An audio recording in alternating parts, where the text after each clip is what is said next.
আসসালামু আলাইকুম। আশা করি সকলেই ভালো আছেন।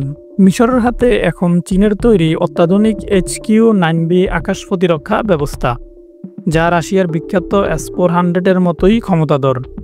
ইসরায়েলি সূত্র বলেছে, এই প্রথমবারের মতো HQ-9B আনুষ্ঠানিকভাবে মোতায়েন করেছে মিশর।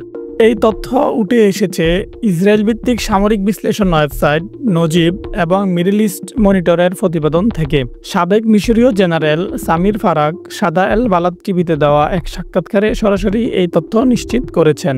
চীনের এই দূরপাল্লার আকাশ প্রতিরক্ষা ব্যবস্থা HQ-9B এখন মিশরের প্রতিরক্ষা বেষ্টনীর মেরুদণ্ড।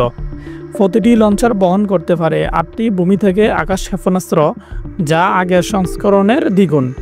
এর রাডার সিস্টেম বহু কিলোমিটার দূরে শত্রু লক্ষ্যবস্তু শনাক্ত ও ধ্বংস করতে সক্ষম। HQ-9B বর্তমানে বিশ্বের সবচেয়ে আধুনিক স্যাম সিস্টেমগুলোর মধ্যে অন্যতম।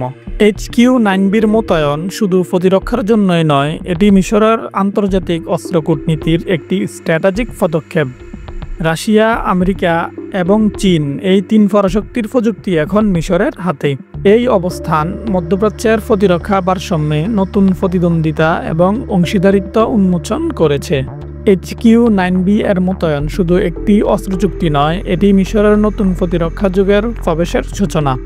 প্রশ্ন হচ্ছে, এই পদক্ষেপ ইসরায়েল এবং অন্যান্য প্রতিবেশীদের জন্য কি বার্তা বহন করেছে?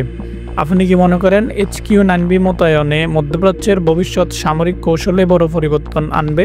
লাইক ও কমেন্ট করে জানান। আমাদের চ্যানেলটি সাবস্ক্রাইব করে আমাদের সাথেই থাকুন। ধন্যবাদ।